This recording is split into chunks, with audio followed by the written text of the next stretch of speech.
Okay, well, in our last group, we talked about making predictions. What does it mean to make a prediction?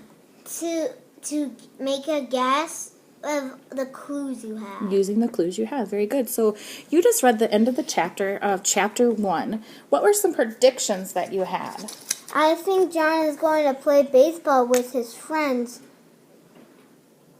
because he asked his parents If he could go out and play. if he could go out and play. Okay. So does that prediction stick to the story? No, Why not? because it's just one part. Yeah, it's just one part. So do you think that it matters if he goes out inside and plays baseball with his friends? No. Is that going to help us have a better understanding of what he's doing? Probably not. So a better prediction might be something about what the doctor had to say. Yeah. Okay, tell us about your other I prediction. suppose the doctor is going to help him get Rid of the dots. because he will tell John to stop eating candy for a month. Okay, so let's think about that. What were the clues in the story that told you that the doctor's going to probably tell him to stop eating candy? He had like those dots on his And what was John eating all the time? candy. Yeah, like there was nothing else that he was eating. So the doctor is probably going to tell him, you got to stop eating. Another strategy we use while we're reading is called questioning. I want you to think about a time that you were having a hard time learning. Think about when we're doing MobyMax then. Moby? Okay? Oh. So if you're stuck on something, how do I help you get to the next answer? Do I just tell you the answer? No.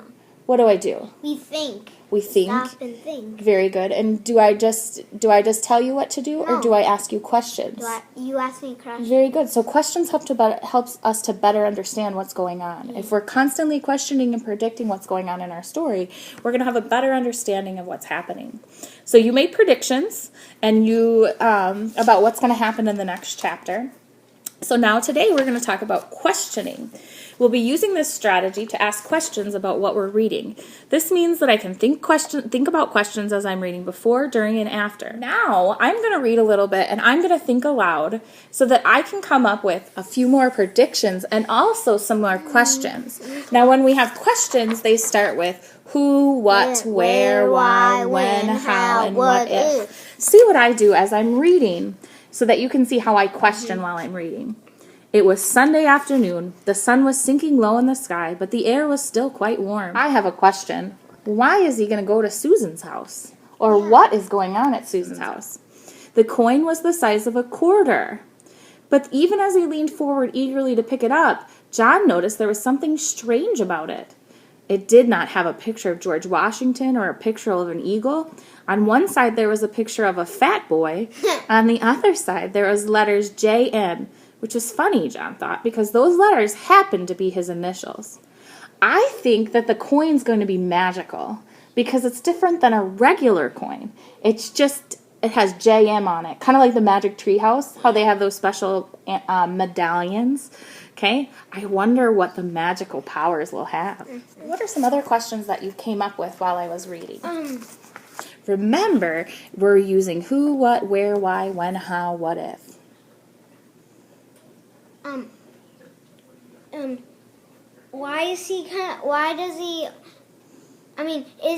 Is he gonna share his coin with Susan? Oh, that's a really good question. I wonder that. And who left the coin? Don't you think that would be a good question? Who left the coin? All right. So we're going to read a little bit more, and then we're going to see if we come up with any more questions. Looks like he's going to go to chocolate store. Oh, no, and he has that coin. All right, let's go. What is a prediction you might have? He's gonna touch something and it's turning chocolate. Why do you think that? What in the story has told us that so far? He likes candy. So up here, you're going to read with me. I always go the same way, he thought. This time, why is he going in there? The doctor just told him not to eat any more chocolate. Yeah. Oof, do you have any other questions that come to mind? Ooh, I have one with who.